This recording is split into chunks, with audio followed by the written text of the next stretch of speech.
Chronicles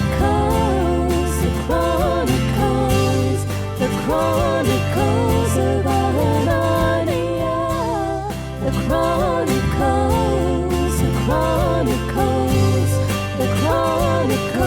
of AghyNarnia. I know when I tell people I'm from Aghyaran, they're like, what? Where's that? And then I'm like, Castleberg. Do you know Castleberg? Yeah. Yeah. And then it's like, oh, true. Hello there. Welcome to the Chronicles of AghyNarnia, the podcast that delves into the lives of everyday legends as they tell us their stories, the tales of yesteryears gone by and ones yet to come. I'm your host Andy Dolan, a part-time teacher, part-time Indiana Jones impersonator, full-time wind-up merchant. I'm here with my fantastic co-host and friend Claire Devine as we both navigate our way to chronicle these amazing stories into becoming myth and legend. What can I say about Claire? She is a diligent pharmacist by day, a talented artist/musician by night, and above all, a mother 24/7. We both grew up in a wonderful little place in the middle of nowhere called Aghyaran, or as I have always called it, AghyNarnia. Whenever I told people where I was from, they would often struggle with how to pronounce Aghyaran. They'd say, "Aghy, what?" So after a while, I just found it easier to say I was from AghyNarnia. I would tell them you go about 5 miles out the road from Castleberg until you lose your phone signal. Not long after that, you'll come to a crossroads with an old abandoned wardrobe. Go beyond the wardrobe and turn left. But whatever you do, never turn right. We'll never find you again.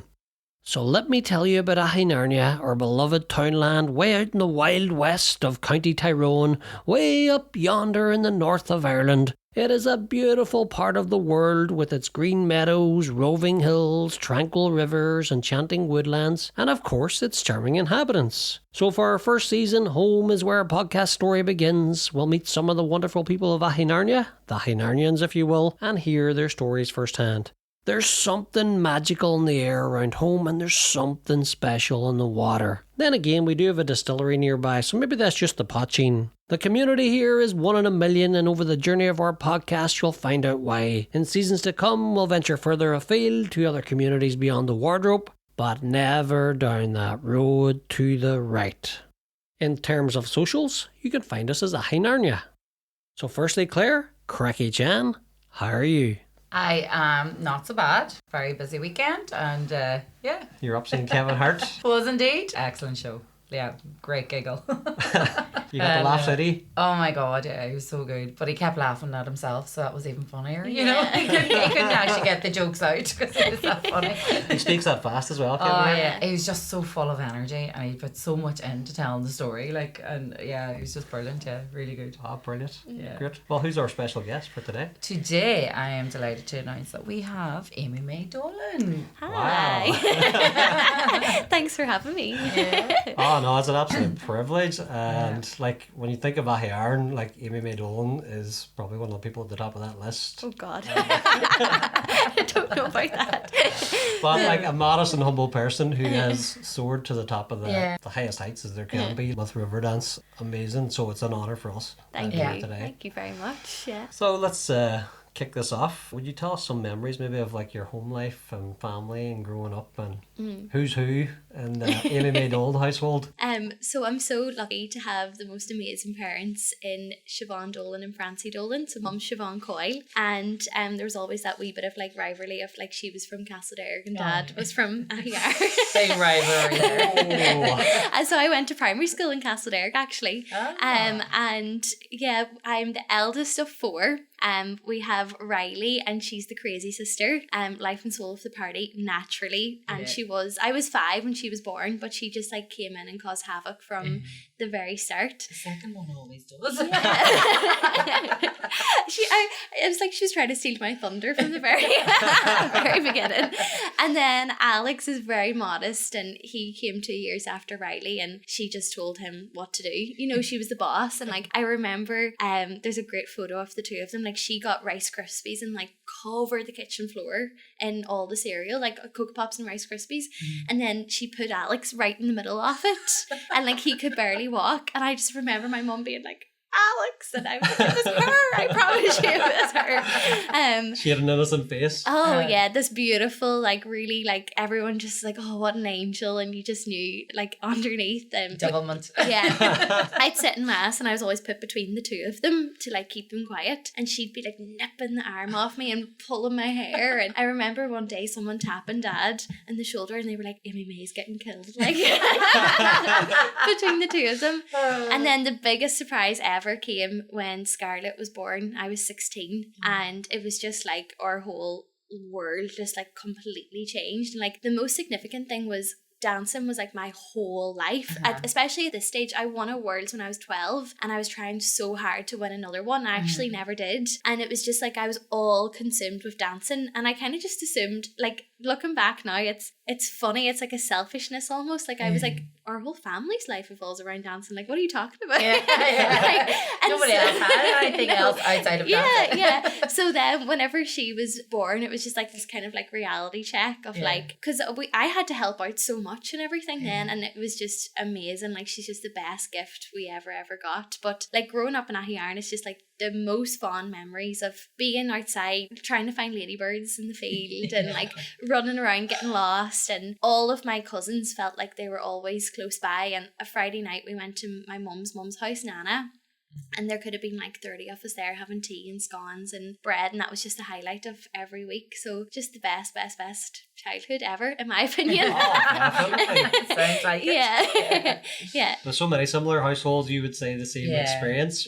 And Killian or Rakin or whatever you want to call it, but it starts with the younger generations just all plunged together and just put a ball in between the midst of them, and everything works out all right. Yeah. And so I guess in the background of all of that was just so much dancing, just all the time. I probably practiced like 2 to 3 hours every day, and it started off in the kitchen, and our kitchen had like half wooden floor, half tiled. It was so bizarre. So I could only dance on the wooden part for years, and then I outgrew that, and then Mum and Dad bought Lionel, you know, like old. Lionel, And we had an island in the middle of the kitchen, and we had to like cut old pieces and kind of stick them together with duct tape, and it was supposed to come out every night and be put away. But I was dancing like maybe before I went to school, and then when I would come home from school, so it just stayed out like Monday to Friday, and then it would like get rolled up to wash the floor on the Friday, and then it was back out on the Saturday. And when people would come into the house, Mum and Dad were so embarrassed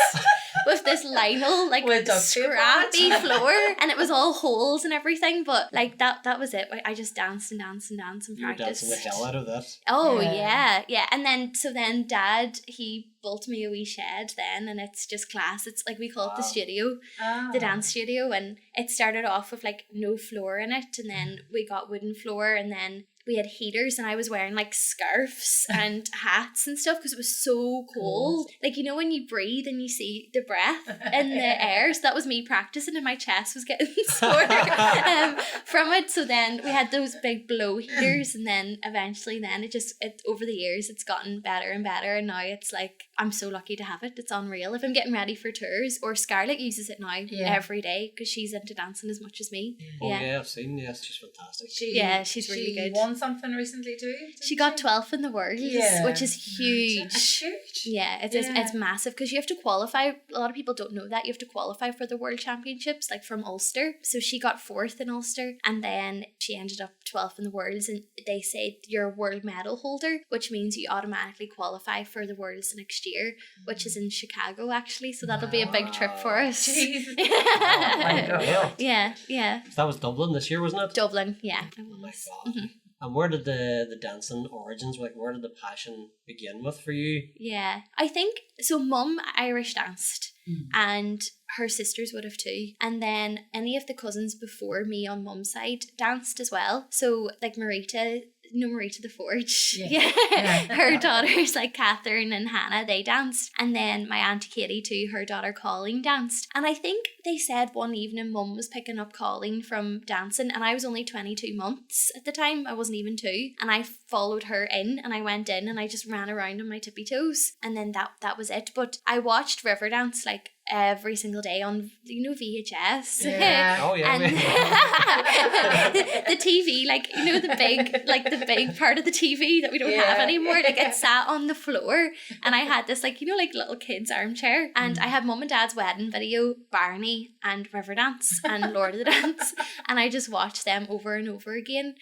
So I really did, like, a hand on my heart, watch Riverdance probably every single day growing up, and just like dreaming of being in it. So it's just like, I just cannot believe it happened, you know. Wow. Yeah. But obviously you put so much work and effort and time and into your dream. Like yeah. And even for your parents to believe in you, and your dad to build that studio. Yeah, I know. I think Mum and Dad like sacrificed so much for me with the dancing, but like we talk about it so much now, and they're like, it was all worth it. Like the opportunities I've had have just been, you just can't believe those things have happened, you know. And I'll never ever ever take any of it for granted. But I was practicing when I was like 4 or 5 years old, like every day, and then the hardest portion was like a teenager, like trying to balance all of that. And you're going into a whole new world of hormones and you know, and being exhausted and and I have this, like, it's a good and a bad side of my personality, but like if I do something, I have to do it like really 100%. Really well. Perfectionist. And I think that like drove me a lot. And I also think there wasn't really anything else to be doing at home. And like, you know, even to get the Wi-Fi, like you dialed it up then it wouldn't. I remember going into school and people like in Holy Cross and Strabane and people talking about YouTube, and I was like, we wouldn't be able to get a video to load. It would take like 2 days for if you're using the internet, somebody couldn't use the phone. So I do think that was the hardest portion, was just like staying on track with it. And Mum and Dad were then taking me to Belfast. Well, Mum was doing driving to dancing class in Belfast like 2 or 3 times a week, which is just mental. Yeah. Wow. Yeah, that was crazy. And you don't realise it at the time, like that's no, that's an hour and 45. Yourself, and then so like doing homework in the car and like getting car sick, or one of my classes, I think I got home like midnight on a Wednesday night, and then you're getting up for school the next day, and you do kind of feel like you're like, nobody understands what I'm going through.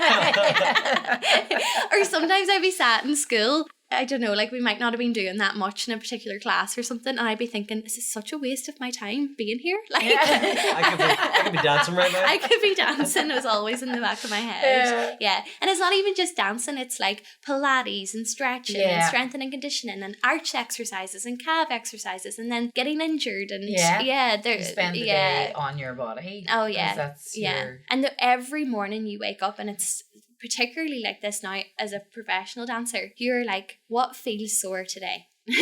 And like there's just always something sore, and you're trying your best to do everything to make your body feel good so that you can dance, you know. At the highest level, on top of that. Oh my God. Well, you said you went to Castleberg Primary School. Yes. Any memories of that?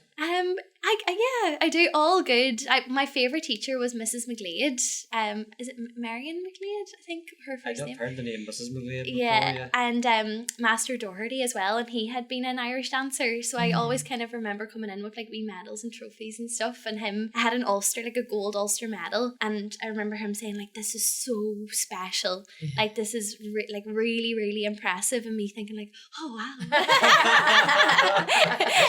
and then Mum, keep them safe, like the Ulster medal. What was your first major, you know, big win when you were younger? Funny, me and Mum were just talking about this a couple of days ago, and it was actually in Nashville in Tennessee. Oh my God. And I was maybe like 10 or 11. Yeah, and it's called the American National Irish Dance Championships, but you come from all over to it. But as an Irish dancer, you might go 3 or 4 times in your life, you know, that sort of way, because it's a big deal and it's a lot of money to go.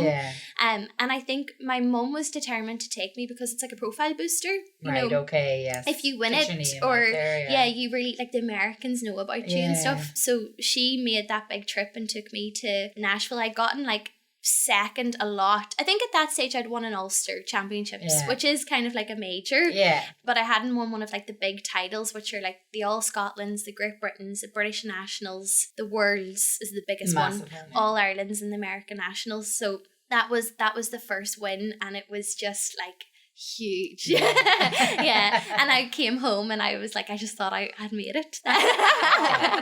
When you're like 10. Yeah. Oh my God. But in Like, Tennessee, of all, like, not Yeah. all places. Yeah, and they give me a cowboy hat, and yeah, and like we would just go and we wouldn't really see like the place at all. We would, because Mum would be leaving Riley and Alex at home. Yeah. At that stage Scarlett wasn't born, and Dad, so we'd fly. We might have like a day for me to recover, dance, and then fly home. So I think I still haven't really seen what Nashville looks like, but I've been there to dance a few times. yeah. Oh I my was going to say, do Yeah. you remember what the venue was called? Yeah, the venue had the strangest name. It's called Gaylord Opryland. It's like this. Lord Opryland. Yeah, it's like this big, massive, like kind of like resort place in Right. Nashville. And it had, I'll never forget it, it had like a river running through the hotel. Oh, wow. But it's just there's so many American Irish dancers, so their conventions are huge. They're so big that they have to split the competitions in two. Uh-huh. So if you dance like 10 to 11 category, so then that would be split in two, because there could be like 500 people entered into it, you know. Jeez. Yeah. You topped all that. Yeah. That was pretty big. Yeah. So, and then my first two worlds, I got second in both of them. sorry. They were in Belfast and then Philadelphia. And the whole family went to that. That was amazing. And I got second again at that. And then I won my third worlds in Glasgow, which was amazing. But I kind of wish I had been older, a little bit older to have remembered it. I was only 12. Yeah. Yeah. And then you spend the rest of your life trying to win another one. Yeah. Is that really like somewhere like you'd come second maybe 6 times? Yeah. Is that right? Yeah, I think I have the most runner-up placements like out of anyone, which was like not, do you know what, it was actually never really, no it was very annoying, but it never like, it wasn't annoying enough to make me like stop. Yeah. But now looking back, I'm like so grateful for it, because I was so lucky. Like for the majority of my dancing life, I was on that kind of push. I was chasing. So you're like, what can I do better? What can I improve? What can I improve? Whereas for that winner, they see me chasing and they have that like fear that's Yes. like holding them back almost. They can't Yeah. put a foot wrong, so they can't really try new things. Now I'm like the beauty in second was so good, and also it just allows me to be able to like empathize with people and like people who feel like they're runner-ups in their own life, because we all have to like take a step back and Yeah. help people Reevaluate, around yeah, us yeah. and all the time. So it was like, you don't think that when you're growing up, but it was good lessons like very, very young. Yeah. And even just being like a good loser or being a good sports person or So yeah, important as So well. It's not important. just winning. Yeah. It's like No, the mark of a absolutely. true champion, though. Persistence. persistence. Uh-huh. Yeah, Never giving up. no, and like Dad always talks about we'd come home from another like major, because it wasn't just the worlds I would get second, like it was everything, and he'd be like, oh, that's bound to be it now, like she's bound to be fed up. And that night I probably was, and I might have had like a wee tear or whatever, and I'd be going through the marks from the judges, and I'd be like, they buried me, like they had me like 20th, and then another couple might have had you first, and I'm like, they ruined it, like it's their fault. And then he'd be like, no, that'll be her now. And then he'd drive in from work the next day and he'd be like, there's the music. Like I'd be practicing again. Here we go again. Yeah, let's here we do go. this. Yeah, For yeah. some reason, I got a flash of like Riley just maybe Yeah. winding you up, saying like, Oh, "Oh, yeah. you're the second favorite child." Yeah. Oh, You're yeah. second, something like that. You know, like No, we That's always family say too. that I'm like always second. Like, but then I'm like, I'm not. what did Yeah. they say? Second the best. That's, Yeah. That's not what they always say. Yeah. What secondary school did you go to then? I went to Holy Cross. so Oh, I of did. course. Holy Oh, nice Cross. lead in there. That wasn't me to ask it either. It's brilliant. Yeah. I loved it. Yeah. I really, really, really loved my time at Holy Cross. Very intimidating, and massive, and I was tiny, like really small. I think I had the same blazer from first year to 7th year. Oh my god. Because I was that small. And I think too, like what I really struggled with at the start, like it makes me feel like nervous now, was I done everything like right. Like I wore my tie right and I tried to do everything well. And like you get backlash from everyone around you. Yeah. Or I probably shouldn't say this, but like I'd come in to the form class in the morning and this group would be like, right, give me your homework, and then they'd fill it in to that. That's too bad. Yeah. So that was me. I was like intimidated by like everyone around me. And Who's your form teacher? Mrs. McKay, Leah McKay, she was yes, amazing. And like she was so supportive of the dancing. Everyone, genuinely in Holy Cross, everyone was really, really supportive. Mrs. Quinn was the best ever. Yeah. What a lady. What a lady. And we talk about in Riverdance like what our teachers and stuff thought of us like pursuing dancing, and I'll never forget it. Like my A-level results came out and I fell short of what I wanted, and I got my offer for Riverdance actually the day after my A-level results, which was really strange. And she said to me, she was like, the amount of people have got into university to do what they want. At the time I wanted to do medicine, and she was like, there's thousands that got in to do medicine and you're the only person I know that's got into Riverdance. Yeah. And that was just like boom. Yeah. I was like, What oh, a you're spin. yeah. And that I'll never forget her telling me in the office, you know, above the balcony. Yeah. And when she just told me that, I just thought, oh, I'm so lucky to have had, because a lot of teachers might have turned around and said you should go to university first, or like you should have the backup option or whatever. And then that was a sealed deal for me. So it was. Like for living, like it. Yeah. And following your passion. Yeah. It's been 8 years now and I haven't went to university I Well, don't like, think so- you will be either. No. Such was your determination though, because that's kind of maybe how I know you a lot better, because Yes. then you'd contact me Yeah. like, give me a bit of extra help. I did, yeah. And you went off to China and come back and you were like, I'm ready to take on The A-level maths. maths again. Like Yeah, that's- I know, and you helped me so much, and I got the A in maths because I got the B before, and I was in China, and okay, so I was 18 when I went to China, Right. and that was just like the craziest experience. Culture shock. Like, I've been to China too. yeah, oh It's my just God. Unreal. Yeah. I'll never forget the feelings. But one night There was multiple feelings. Yeah. I had my Mavs notes with me. I was doing practice papers and stuff, and I had them in my small suitcase. And there was one night after we performed, we went to an Irish bar in like Shanghai, and then we got a taxi home. I didn't even drink at the time or anything, so I should have had my head switched on, but I left the suitcase in the taxi in Shanghai, and so I didn't have the note then for the rest of the tour. Or the practice That's a paper. great excuse. Or anything. Trust me, it did not show when you came back. You knew your stuff. That was good, yeah. But that was like, and I was just wanted to get the 3 A's, and then I think you were 1 mark off an A star from my yeah, memory of yeah. that. And I was like, well, I get it remarked. I was like, no, I'll not chance it. Like, Yeah. In case it goes In case the down. market down. it's going on 2 years now. Yeah. It's we've done enough. Yeah.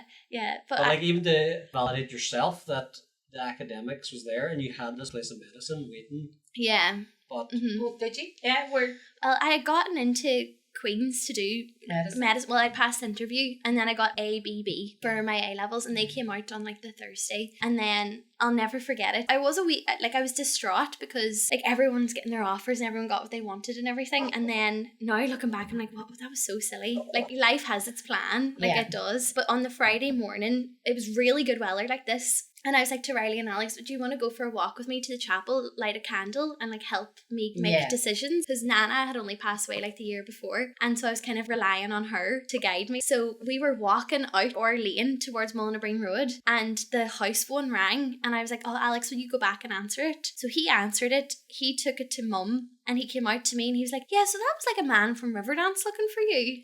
And I was like, what? And he's like, yeah, I think Mum said something like they want you to go to China. And I was like, no way. So I went into her and I was like, tell me everything. And she was like, yeah, like they said like you were so young that they wanted to talk to me and they wanted to see if you're finished school. And I told them that like you've literally just finished school and that we talk about it, but that you probably would want to do it. But like, I'm like, yeah, I want to do Riverdance, but like, do I want to go to China? So then I did. I went. We took the walk over to the chapel and we lit the candle, and then I spoke to Mrs. Quinn, and then I went. meant to be. Yeah, it was meant to Maybe be. like your nana was looking over I you in a know. way. Well, I always think she is 100%. Yeah. And see that, like you were saying about going lighting a candle and all, you obviously you have great faith. I as do. well, Yeah. I really, really, really do. Because it's just, I think we take so much comfort in it. And I know a lot of people don't, Yeah. but I've always just like leaned on it, and I feel like it's helped me a lot. It's always like the last thing before I go on stage, I'm like, please don't let me get hurt. No injuries today. Please. Yeah. Wow.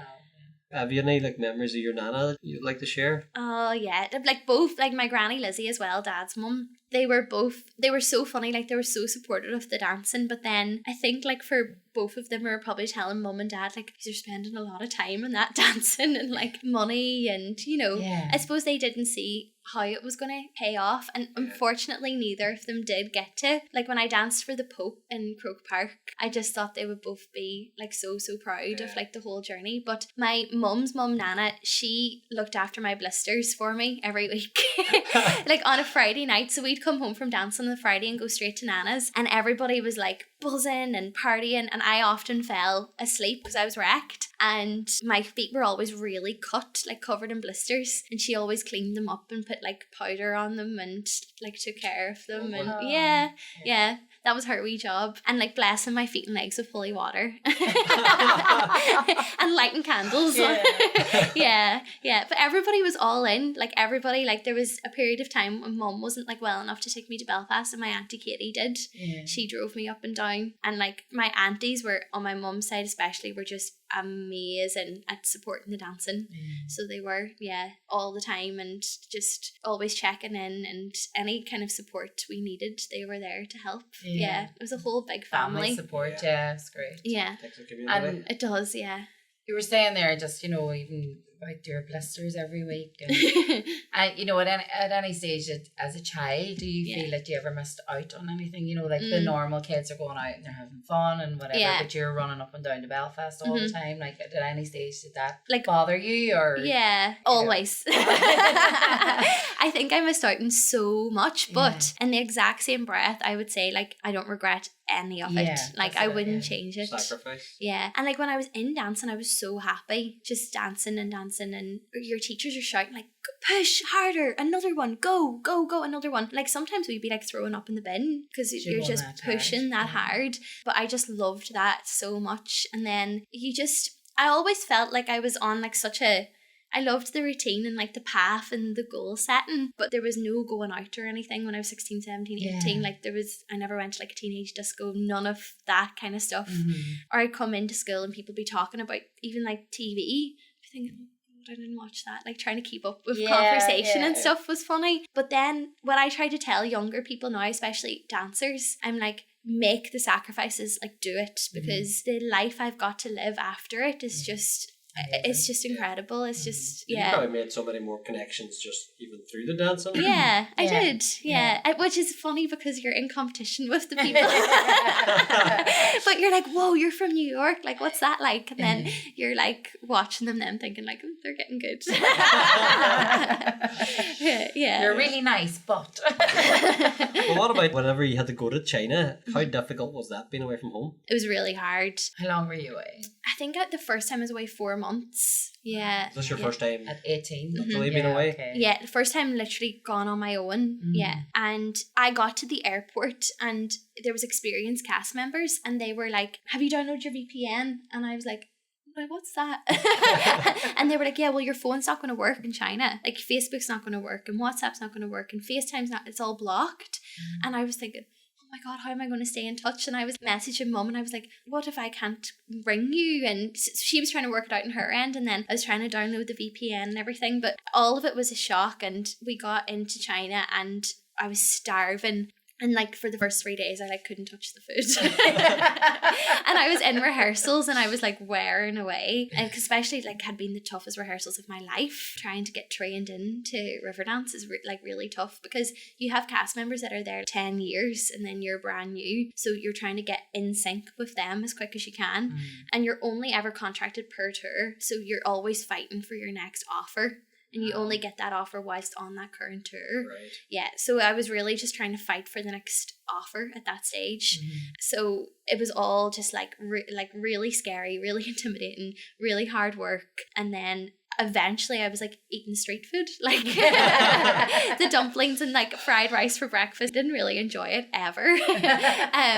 And like the chicken feet and stuff, like I wouldn't touch that. But you've seen it all, like you've been. Yeah. Have you been to China? No, never been. No. China. You'll be walking past and you can actually see like rats on skewers and and dogs.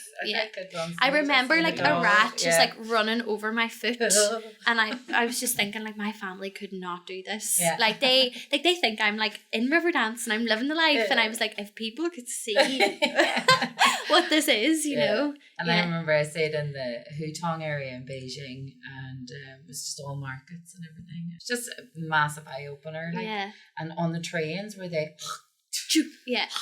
in the taxis as well. They spit everywhere in restaurants, but if they were to use a toothpick with their teeth, they cover it up because it's bad manners. But they think it's okay to and spit on the train. I remember I was in an overnight train and I was underneath, and I was so scared. I was like putting out the foot and always made sure I had my shoes on. And I was like, can I get it now? Because they have like spitting buckets. Yeah.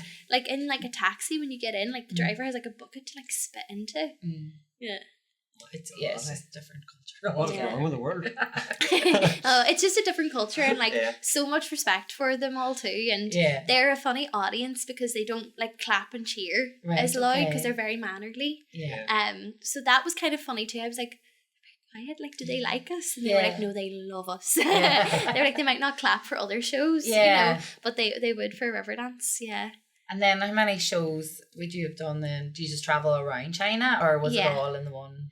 No, we travelled, we probably done maybe like 25 cities on that first tour, and it was really nice. There was 12 new dancers. It was like the biggest like kind of influx of new dancers at the time. There was 12 of you in the same boat. Same boat, yeah. We were just trying to find our way, and the hotel would give us like a card with the address in Chinese to like try to get anywhere. I remember us trying to find this like Irish bar because we thought we might get like stew or something like to eat. It was so silly. And we were like showing everyone this card, and we kept getting dropped in the middle of like a city, like a random city, and then none of our phones work either. And now funny, the last time I went back, we were smart enough to get Chinese SIM cards so that we'd have like data and stuff. So we knew what to do, but the first time we were just like, this is what the card like ni hao please, like because there's not a lot of English speakers over in China. That's what I found out when traveling, you know, that when you went to China you literally were with your guidebook and Google Translate. And there's usually a lot of us. There could be like 30 of us, and especially in China we tend to stick to the same restaurants and things. Like if one person finds somewhere, we'll go together. But then they're like they were so slow at getting the food ready, and so sometimes the cast would like end up in the kitchen like helping get the food out. And like honestly it felt like we could get away with anything in China. Like there was just, because people just like see like 30 of us and like my red hair and stuff, they're like, oh. And I remember us being in a shop, like a grocery store. We were trying to find rice. Someone had dropped their phone in the toilet and we're trying to dry out their phone. And a lot of the Chinese people started screaming at me specifically. And I was like, oh my God, what's going on? What's going on? And they were really shouting at me. And this American translator came up and she was like, they think you're really unlucky. Like you're a bad omen. Like your hair colour, you need to get out. You need to get out of the shop. No way. Yeah. And that was within like one of my first 2 weeks. Yeah. That was scary. They're very superstitious. Like, is it the number 4 is not in their system? Like Maybe, yeah. That's crazy. Yeah, but I could talk about that for years. There's so many stories. Was it red hair? We're like in the 2% of the population of the world. Yeah. And then they're everywhere here. Everywhere I look. My whole house is red. Obviously you talked about that you were going through the trials at that stage as well, just being out in China. Like, how did you learn that you were successful then to go into Riverdance? So I done the summer school right after my A-levels in like June, which is like this week-long process where you get to learn the choreography from the current cast. So I do it every year now it's like they go from, we actually have juniors now, so it can be from like 5 up to like whatever age. And if you're past the age of 17, it's treated as an audition for the show. So they get to watch you for like the week. So it's not just your dancing, it's like your team building skills and your personality, your work ethic and everything. And they put you through. Can you survive in China? Yeah, can you survive in China? So I had done that and then got offered the tour. And then that first tour I just remember every single day I was like, you get a lot of notes, especially as a new dancer. You might get like maybe 5 notes per dance, which is a lot. So you're getting beat down a lot. Oh, yeah. But Oh, as in like you need to do this. Like yeah, You're change put in a it. place here. Yeah, Oh, yeah, wow. yeah. Kind of like it's down to the millisecond. So it would be like your foot, and they'll slow down videos like into slow mo. Be like your foot's touching the ground a beat before everyone else. Like you need to get it fixed, or you're missing a heel. Like we call them like drop heels. Yeah. You're not dropping that heel enough, or you know. And Riverdance is so traditional. There was a lot of the stuff I'd never done before, which is interesting because it's only 30 years old now, but competition moves that fast. Yeah. It gets more athletic and like sports kind of, that a lot of the Riverdance kind of esque intricate like rhythm I had never learned before. So trying to pick that up fast and trying to pretend I knew what it was, like you're kind of bluffing a lot. Yeah. And then also like you learn different spots for each dance, and my height was a funny height. I'm kind of like middle of the road, so depending on who the principal dancers are or who's on what number, who's off, because there's massages and physio that run during the show. There's a lot to it. You have to learn lots of different spots and sides. So that was hard because they... to cover people. Yeah. Yeah. Any role. Yeah. Oh my goodness. So you could go in that day and we have like rehearsals for 45 minutes and they'd be like, Amy-Mae, you're doing small girl today and like countess. And that I'm like, no idea what that is. I'm like, right, pretend. Like just like bluff your way around it. Like, and you Kick. did, yeah. And like I had prepped as much as I possibly could for it. But anyways, on that tour, so that's like a 4-month tour. At the same time, there's an American 6-month tour happening. And they were like the A team. They're like that big kind of troupe. And so 2 spots opened up in it on that tour. And then of course it overlapped with the A-level retakes that I planned to do. Okay. So anyways, I remember them watching me. They came at the start of the tour and they told me like there's a heap of stuff I need to do better. They're like, you're not performing where we need you to perform and blah blah blah. And then they came out at the end and I was like warming up, and the executive producer, he came up to me and he said, so you know, Amy-Mae, if we were to take you now and send you straight to America after this, would you want to go? And I was like, yes, absolutely, of course. Because in my head I'm like, they're just testing me to see if I'm interested, because they do have like weird ways of testing you. And then myself and my friend Maeve got brought into the office and they told us that they had 2 positions opening up at the end of that American tour and they would love for us to go. It was a huge achievement. Like out of everyone out of that troupe, they took us, and I was the youngest there. Oh my goodness. And I was like, yeah. And in the back of my head, I was like, oh, I have those 2 A levels. I had the maths and the chemistry A levels that I wanted to get the A's in. And at this stage, like I was only out of school less than 6 months. So in my head, I was like, yeah, I'll go back eventually. And like, it would be nice to be able to maybe do medicine. It was still in my head. So I was like talking to mum and dad, and I think I spoke to Mrs. Quinn as well, and I might have even spoke to yourself at the time maybe. What am I going to do? They were like, just come home, do the exams, then you're free forever. So I had to tell Riverdance, I was like, no, I have these A-level exams that I have to do. And I asked, first of all, I was like, could I come back just to do them? It never works like that. You have to take a tour or not, basically. Yeah. And they were like, no, we'll just move on to the next girl. And I remember just thinking like, this could be it. Like they might never ask me back again. Yeah. And I did leave that tour thinking like it was a gamble, but it worked out so well. Like life is so strange because the Gaiety Theatre starts then every year, June to September. And if it overlaps with a tour, you need extra principal dancers. So each tour has 3 principal females and 3 males. And they were coming up to the Gaiety. That particular year, a lot of people had done like a year of work and the principals were tired. So they were not going to do the Gaiety Theatre. So they needed to train in new leads. And I happened to be at home in Ireland because I didn't go on to the tour. And they needed one like ASAP. Now, there were still other people they could have had. And so they asked me to train in to be a principal dancer. And so I done that Mavs A-level. And then like 2 days later, I done my first lead show with Riverdance. Wow. Yeah, it was crazy. Oh, And wow. it was so, like, you're usually in the show like 3 or 4 years. And I'd done 1 tour. Can't write it. Like, you can't believe it, you Like know? the youngest ever principal dancer. Yeah. Chat about like written in the stars. Just it was meant to be that you took that gamble. I know, it's so weird because then I was able to be at home. They were able to take me to Dublin for the week, and so then they trained me 9 to 5, and then I was in the hotel that night doing like the past papers. Yeah, it's crazy. Yeah. Putting it all in. Like, And I was so certain. I was like, there's no way I'm getting those A's and those A levels now. Like, Mum and Dad were like, you didn't take the tour to do the studying and now you're flat out training to be the principal dancer. And how did you do in the redo? I actually got them both. Oh, Yeah, wow. I've never used them, but No. yeah, I ended up Some then. achievement, you though, smashed tell you them. why you were Yeah. doing that. Definitely smashed the maths. Yeah. I'm glad I done it though. Yeah. It was really nice. It was satisfactory too. So it Yeah. was. And it yeah. was Park Miles told you were a principal dancer. Yes. I'd read that somewhere in like an article at one point, and you were saying like but your legs were. Oh, they shook. They just went from underneath me. Yeah. Because he'd done it in a really strange way too, because I decided I would go back to competing when I came home from that tour, because it was like, if I'm studying, I need to be still dancing to get better. Because at this stage, I was just hoping they'd ask me back. So I went back into competition. So Riverdance sponsored competitions at the Worlds, and he ended up presenting my competition, and I got fourth. It was the worst I'd ever done at the Worlds, and I was walking fourth. on. Oh Yeah. my God. He was presenting the awards, and so my only experience with him at this stage, he's my boss on that tour, and he was really scary at the time. Like, he's incredible, like he's such a good mentor to me, but at that time he was really scary. And so I walked on, and he put the medal around my neck, and he was like, when I'm doing this, I want to let you know we're going to train you in to be a principal dancer.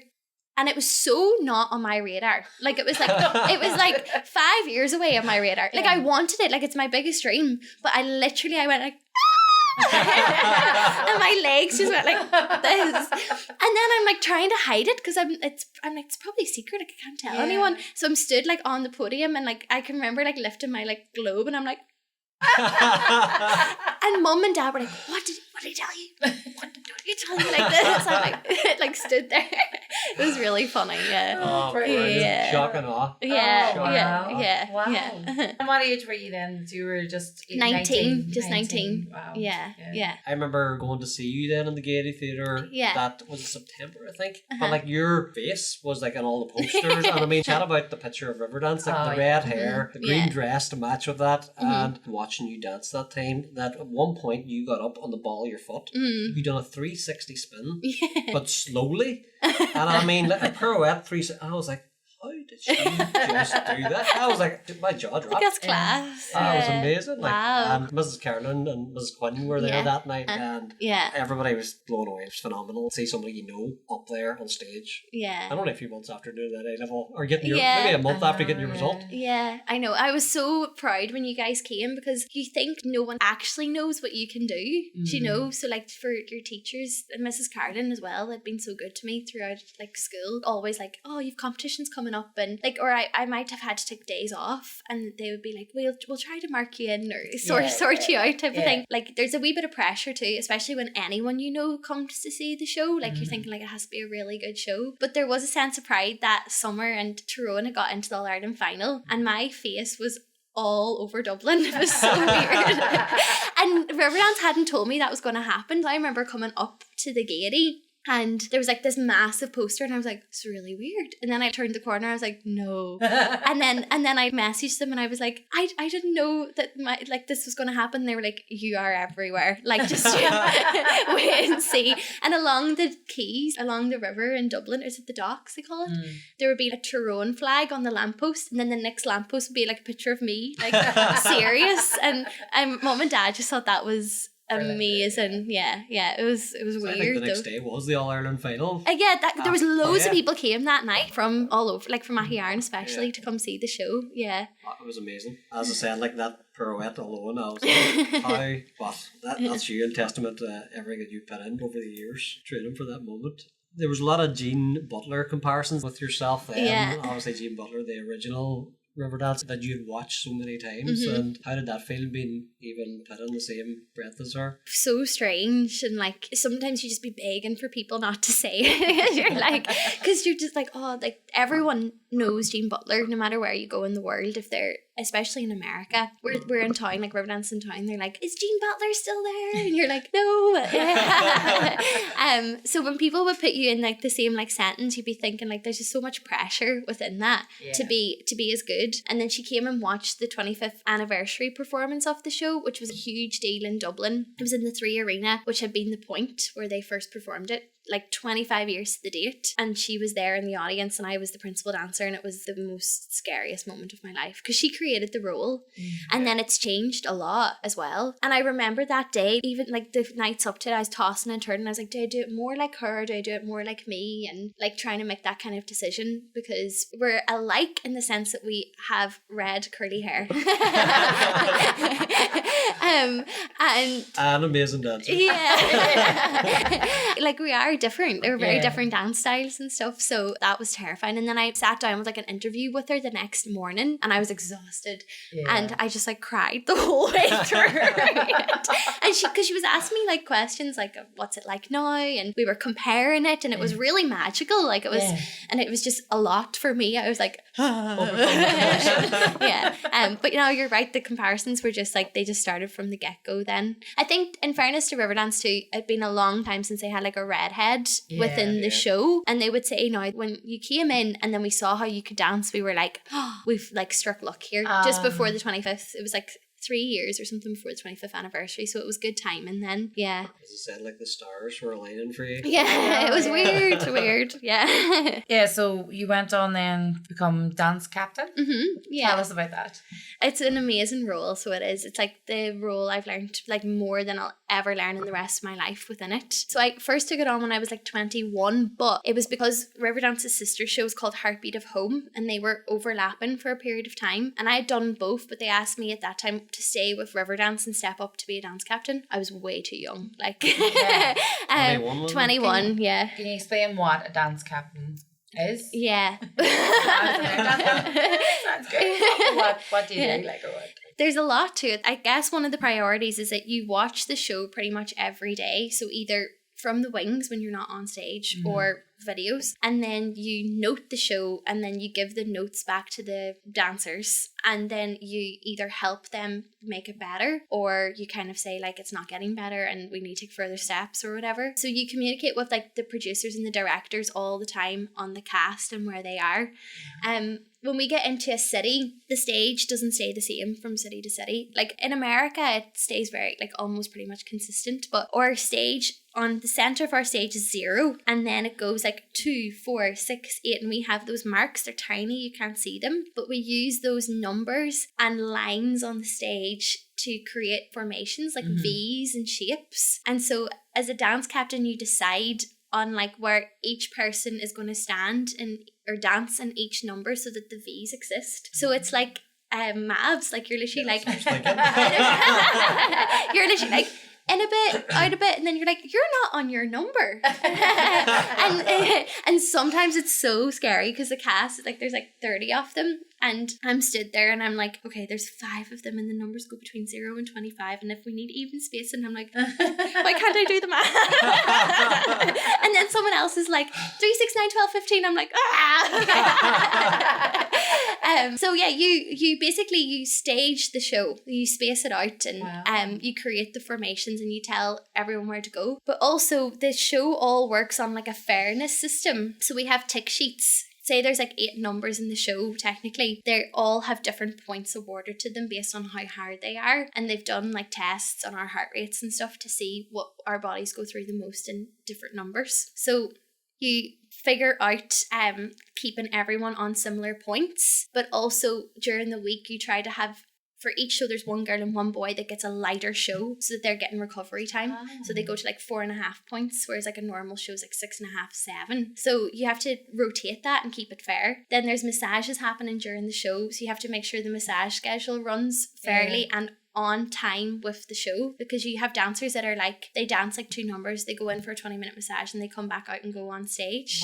If someone gets injured during the show, it's the dance captain that makes a decision on who else is going to fill in for them. Like you keep everything symmetrical, so sometimes we could end up with maybe like recently on tour we ended up with like 5 people injured at once. 2 went down in 1 show, so during that show we had to be like, oh, we don't have enough dancers for our big finale number, Heartland, so we have to reduce it down and like restage it backstage.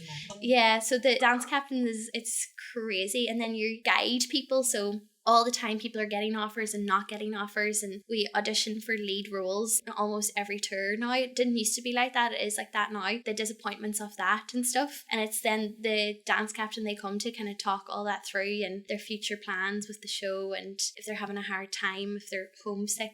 There's so it's So like much. 24/7, but it's amazing. Like the connections you make with people are just, and the lessons I've learned. Like now I feel like I'm like, I could be a leader in like a big business or something, because there's just so much responsibility, and you're dealing with like the lighter people and the sound people. Like sometimes we go on stage and we're like not hearing enough sound, so I'll come off and I'm like, people will come to me and they're like, we're not hearing the track enough, we're not hearing the beats. So then I'll go to sound and try to explain that to them. And there's loads. Such a Wow. pressure to be put on. It is. And at 21? Yeah, so that is what I was going to say to you. That was not okay. That was terrible. It was too much then. But then thankfully I had a little bit of a break for a couple of years, and then I took it on properly in 2021, at the end of 2021. So how many years ago was that now? 4 years, maybe? Yeah, I was just better. I was just more ready for it, and I was able to grow into it a lot and kind of make it my own. And I've loved it. I've really loved your it. math skills coming in there. I know, yeah. People often ask me, am I related to Amy-Mae Dolan because of my hair? Yeah. I'm Dolan. And I'm And like, ginger hair. ginger hair. Yeah. And I was like, well, taught about her maths. I taught her inverse trigonometry. I taught her the jig she knows. I love that. That's brilliant. Yeah. So like a big part then around that time was the documentary Born to Riverdance, and seeing the footage of you and your family at that time. It was just, I mean, it brought a tear to the eye. Definitely. Like the emotions were out. Yeah, I know. Yeah. How was that experience? It was amazing. Like, it was scary letting them in so much. And I think the final cut was like 35 minutes or something. They spent like maybe 4 days at our house, and they interviewed us all, and we were eating our dinner and they were filming us, and She's having the spuds. that was hard. Like Yeah. kind of, and at such a stressful time.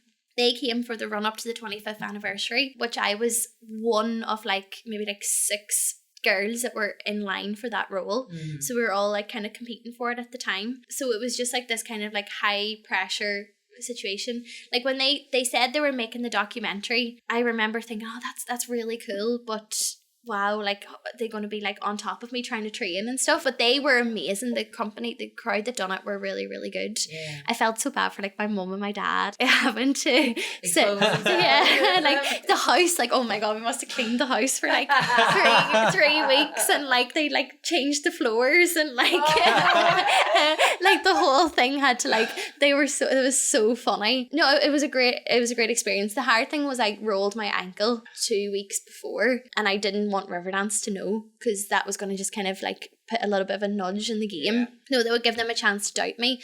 And also, like, it was a big weekend. There was 5 shows and 2 of them were being filmed. So when someone's injured, you're thinking like, are they going to make it through? Are they going to be good enough? Are they going to go down during the show? And that would just be awful for, because the shows were being filmed for cinema release. So I had to hide it from them. So I was kind of trying to hide it from the cameras too. But then I think I had to just tell them, because they wanted me to go to my dancing school to film, and I was like, I can't dance for like 2 weeks. And it was Charlie Connolly that like, he has saved my life. Charlie and Liz so many times. Like they have just, we phoned him, I rolled my ankle in the shed, and it was just so destructive. Like I was like, this is it now, this is the end. Like this is the biggest moment of my career. And I'd given up like 6 months of everything to train for it. And then we went over to his house, and he was like, no, I don't think it's broke, but he was like, there's a lot of soft tissue damage. But he was like, you're just going to stay off it now for 2 weeks. And he was like, you've done enough work.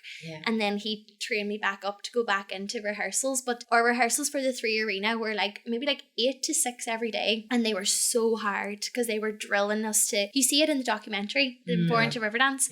I was like every night like ice, and the foot up, and the foot was just getting bigger and bigger and bigger as the week went on. And I remember I had to take painkillers, and the cameras were following me everywhere. And I had like Sulpidine like in my jacket, and I was like in the toilet trying to take it. And mum was so terrified, because she knew how tired and sore I was. And she was thinking, oh, she has to, like, this has to be amazing, because it was like they hadn't filmed it in a long time. So I have watched any filmed footage they have of Riverdance. I've watched it every single day. So I knew there was going to be dancers doing that to this. And also you just leave yourself open to so much like scrutiny from the Irish dance world. Like it was terrifying that it had to be really good. When I watch it back now, it's not as good as I wanted it, but if I'd done it now, it would be so much better because I've grew from then. Even it was only like 20, maybe 21, 22 at the time. You think that should be your prime, but you're definitely not. Yeah. But even you're probably worrying like long-term damage. Yeah. Yeah. What? Well, I actually did then. It was a disaster. You get through injury like in that pain and that dance through it. It's honestly, it's all your mind. Like it's just your Mind over mindset. power. Yeah, and doing like all the things like drinking enough water, taking the vitamins, resting when you can, like staying off your foot other than dancing on it. Yeah. The compression, the ice, the anti-inflammatories, like you just have to do the self-massage, like everything you can to get through it. When you're injured like that for an occasion like that, you're just all consumed all the time. Yeah. It's probably like people like, when you saw Simone Biles at the Olympics, do you know the gymnast? Yes. And she took the twisties. Do you remember? That's right, I remember just thinking like, God. I know how that feels, that Yeah. kind of like strange pressure. Yeah. Yeah. Something what they call it, the yips or something, like you just, or jinx as it is for us. Yeah. Like you Yeah. just, something's on you, just Yeah. can't shake it off. Yeah. Yeah. Again, like that's a true champion. She came back and persevered. I know and she was amazing. Yeah. So going forward then from Born to Riverdance, special performances in America's Got Talent, Dancing with the Stars, and The Late Late Show. Yeah. It was a Turbine, wasn't it? Yeah, it was. Yeah. It's How was crack. all that? It was good fun, yeah. You meet these people and like, I remember meeting, do you know Mary Berry from the group British Bake Off? Yeah. And I was so disappointed. Because she was like not that nice to us. Yeah, like an Yeah. old school teacher. Like, Yeah. really old school. Yeah, she like, we were like, oh my god, Mary Berry's here, like we need to get a photo. Now, in fairness, like she's older and I'm sure she just was like, these like 20-year-olds like need to leave me alone. But we were so polite and we were in our costume and everything, and we just asked her if we could please have a photo. I think we were on like Loose Woman maybe, or maybe the This Morning Show, the ITV This Morning Show. She done it, but I remember like she's not happy to do this. Yeah.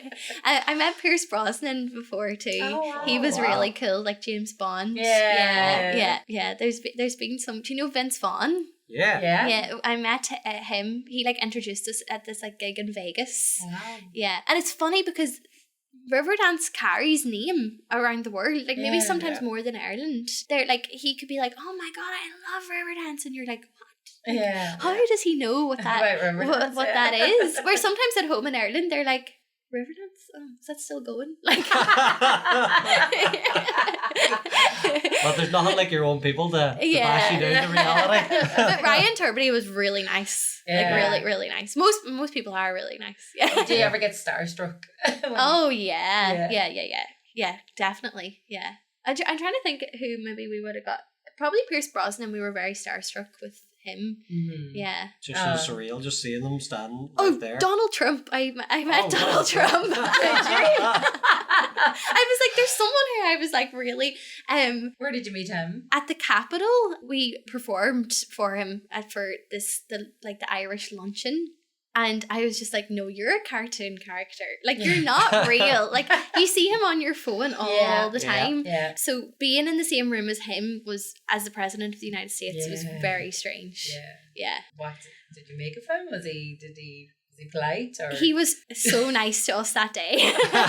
Like, all I can say is in that environment, like, it was a weird one for us. Like, Yeah. it's like, it's not one you can't really decide if you should tell people or not that you've done. okay, But yeah. like, if you get the chance to perform for the president of the United States, and also if Riverdance tell you have to do it, Yeah, that you have no choice, you have to do yeah. it. So it was just like a kind of a funny thing for us to navigate. But he was really nice to us that day. Yeah. Like, really nice. as he has tanned, shall we say? Do you know As he what? comes across. He's not orange. Like, in real life, I was like, oh, the cameras are doing him dirty. You got us back. Did you perform for President Biden as well? Yeah, but President Biden, we were supposed to perform for him and the Irish Taoiseach. Was it Micheál Martin at the time? I think it was. And Micheál Martin came to watch Riverdance like 2 nights before. and he got COVID. So Biden was like in isolation then. So we were supposed to perform at this lunch for Joe Biden, but they couldn't let him in that close to us. Right. So he basically like met us in the corridor, kind of said hello, like at distance. There's like a cool video of Yeah, I it. did see that, yeah. Yeah, and then he wasn't in the room as we performed. Oh. Yeah.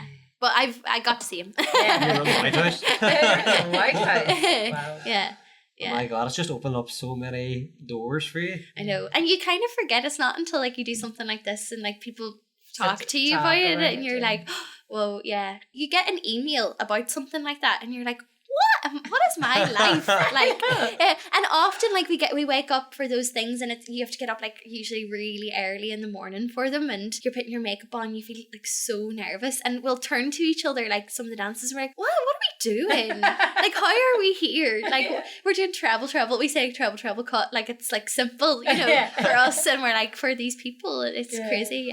Yeah. Unbelievable. What so far out of all the places you've been to, where would be the most significant to you? Like, or It's such a hard question. We performed in Jordan. It's called the Amman Theatre, and it's like this massive outdoor amphitheatre. Yeah. And so we performed like under the stars, and that's strange because you're like, I'm in Jordan doing Irish dancing for the royal family, like the Jordan royal family. So I'll always like, that was just like very out of the box, very, very strange. But then like, I love like Singapore, and I actually loved Australia. Yeah. The Australian tour that we done was probably my favourite tour ever. Yeah. Just like, it's just beautiful there. yeah, Australia's really is. It's amazing. Yeah. There's that many Irish in it now. It's nearly like home from I home. know. I know. I remember when I went to Australia, like there was posters of Daniel O'Donnell. Was there, and I was like, escape. So I think Australia was definitely my favorite, and then like Beijing and Shanghai and stuff are like eye opening, and Dubai is incredible, and then I love like Geneva and Switzerland and places like that. They're like all beautiful. What about the Pope and Croke Park that you had mentioned earlier? That's probably my favorite performance ever, I think.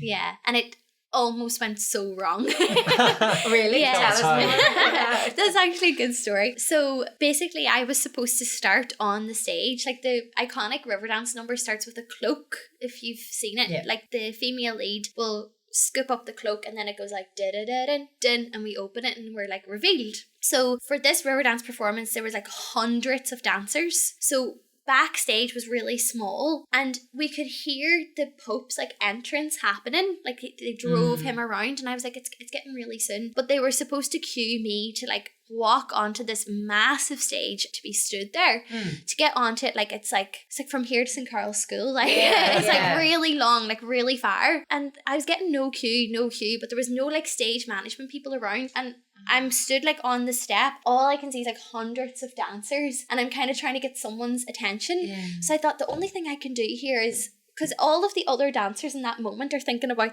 themselves, you know, so I like ran through them to try to get to someone with a walkie-talkie, and I was like, I think you need to cue me. I think I'm supposed to be on stage, and all we hear is da-da-da-dun-dun, and I'm like like run to the top of the steps, and the cloak, which you're supposed to have like on you proper, like settled, like I'm like, give it to me, and I like hoist it on, and the dancers who were on the other side of the stage, they were like, it just looked like Harry Potter like running with his like, and so I ran and like Porrick Moyles, the executive producer, he's now the CEO, he said he was just like stood there like, oh my god, like she's not gonna miss it anyways, and like I just like ran on, and then you're supposed to like take it off for like, you know, like maybe like 5 seconds. By the time I got there it was like It dropped. but it just put me into this like focus. I remember everything slowed down. It just felt like I had all the time in the world to dance, and it's the biggest stage I've ever been on. It was the biggest global audience. It was the biggest live. Yeah. There was like 90,000 people there,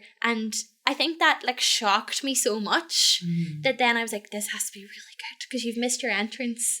So thankfully they like edited it, and then also for the live part, the female dancer comes off, the male dancer comes on, and I go change my shoes, and when I came back on that day it had rained like all morning, so the stage was slippy, and they almost cut us because they were like, it's dangerous for them to dance, but they dried as much as they could. So when I came back onto him I like slipped.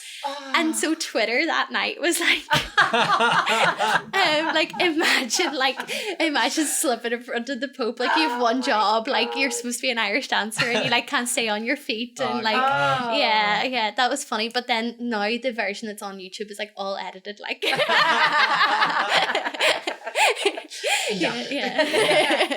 Wow. But it takes character to laugh things like that off, like, because it can easily destroy you in the moment. I know. Thank God that happened, and then like my sleeve was full. It was entrance, the sleeve, and then the slip, and the whole way through it, I was like, "No, I'm going to be amazing. I'm going to be so good. Like this is my big moment." So yeah, you just have to have that fight or flight, and the fight, like thankfully, took over. Obviously, the experience you had before that show. Yeah, it stood to yeah. But honestly, like before that, it was like people kind of knew I was in like Riverdance and stuff, and then it was like the morning after I performed for the Pope, like my world just like blew up or something. It was weird, like so many more people knew. It was Riverdance is still going. Yeah, literally. Yeah. That was when like my like Instagram and stuff like took off. Was like after that performance. And actually, now that you put on Instagram and that, you have started social media and you're offering advice for young girls and very uplifting that's good stuff. And, I've been following you, and it's really good now. So tell us how you come about doing it, and it takes a lot to put a video up of yourself and talk, and because you're up, as you say, people comment on if you make one wee mistake, everybody comments, like, so how do you cope with all that? And the transition for it happened like so naturally. So whenever I came into Riverdance was kind of this time when social media was becoming a thing, and from my competition road I had like maybe like 9,000 followers on Instagram, which was like people in Riverdance were like, she's here because she's got followers, like and like actually, and I remember being like, I have them followers because I worked really hard. I'm a good dancer. I remember having this bit of a brainwave, and I was like, if I can have a little bit of a following myself, it makes me more in demand for the show too. If people want to come watch me dance, they want to come see the show, and maybe the show's more likely to have me as a principal dancer and keep me on, and because you're trying to think of everything to be like the flavour of the month and stay the flavour of the month, because every year there's so much thousands edition, like we have thousands edition every year, so you're just always trying to kind of stay ahead. So honestly, that was kind of the start of it, was like, what can I do to give me a little bit of an edge? And then it just kind of happened so naturally, because I was in cool cities, or I was doing my makeup or doing my hair, and then I kind of thought, oh, there's like a little side hustle here, there's like a side gig. And after I performed for the Pope, and then I done the 25th anniversary, I got like loads of toothpaste sent to me, like I remember like toothpaste, like a pair of jeans, and like hair products. Your teeth are perfect. And I was like, oh, this is kind of, nobody pays you or anything, but they sent it to you. I was like, oh, that's kind of cool. And then I post about them, and that kind of happened naturally. And then someone reached out to me like, I'd like to be your agent and help you with this. So it was kind of just always happening on the side. But then once I kind of danced on it a little bit more, it kind of started to take off, and I was like, oh, what do I want this to signify? And then I was like, no, I love the idea of like motivation and inspiration and wellness and looking Goal after your setting, mind and journaling, and that has been such a huge factor for me through it all, and it like genuinely helps. So that's kind of where I wanted it to mostly help dancers, like young dancers, kind of like So you a found big sister. like brands were coming to you rather than you going to them? Yeah, oh yeah, definitely. And I wouldn't have had the time to like go to them, because with the dancing it just takes up like all of my time. But like when Dyson reached out, that was the biggest brand I've worked with. They asked me to go to Paris for a trip with them. That was so cool. Yeah. And it was like with journalists and like models and stuff, but like I was like, oh, I'm really out of my league here. But you learn so much being thrown into the deep end with situations like that. Absolutely. Yeah, it takes a lot of time. Like people really underestimate the people who do it, like people who've made it their full-time job. Like I have so much respect for them. And also, like you said, Claire, like every time I go to post something, my stomach is sick. Like you feel so nervous to post it. People don't get that. Like your sense of humor was fantastic in that latest one. Oh yeah. Oh my God. That one was so Wow. scary to post though. Oh, I love it. And you're trying to think of something different too. And do you come up with the ideas yourself, or sometimes I'm inspired by something else. Like for that one, I like saw something similar, and I was like, oh, I could do that. And I love the creative side of it. Yeah. And even the editing and everything. Now, it takes a Oh, lot yeah. of time. Oh, Yeah. like I was telling you, Claire, I made a video for the Gale School. It pushed me to make one promotional video, and a minute and a half, but it took me 28 hours to I'd say get so. to exactly where I wanted to be. Yeah. You see, I don't have the time or the patience for that. No. But there's you get an enjoyment in it. It's like the Yeah. creativity just comes out. Yeah, oh no, I love it. I really do. Like, I wish I had more time for it. Yeah. But you could go into like my direct messages, the ones that go into like the inbox that you don't see. Like, I try to avoid it because like there's some cruel, evil people Yeah. out Oh, there. There Yeah. is, yeah. Or like just kind of like, who do you think you are and Yeah. stuff. And when I see someone else put themselves out there, I know what that takes. Yeah. It takes so much like Yeah. guts Yeah. and time. For me, for years, I'd like make videos and stuff, and they would sit in the drafts and never Yeah, make it out, and they yeah. still do, because you do have to have that wee leap of like look fear in the face and go, no, I can do it, and Yes, let's just post it. absolutely. So when other people come down on you, I'm like, oh, you've no idea. You fixate, as we've said before, Claire, like you fixate on the negatives. And on the negatives, over the yeah. positives. Yeah. Because apparently it takes 5 positives to outrule a negative comment. Do you know, Wow. with your children, do you know if you ever say Yeah. anything negative to them? Apparently it takes 5 positives for them to actually get over that one negative. Oh my Yeah. god. Yeah. That's good to know though. Yeah. Yeah. So try and always be very positive. I know. Yeah. Yeah.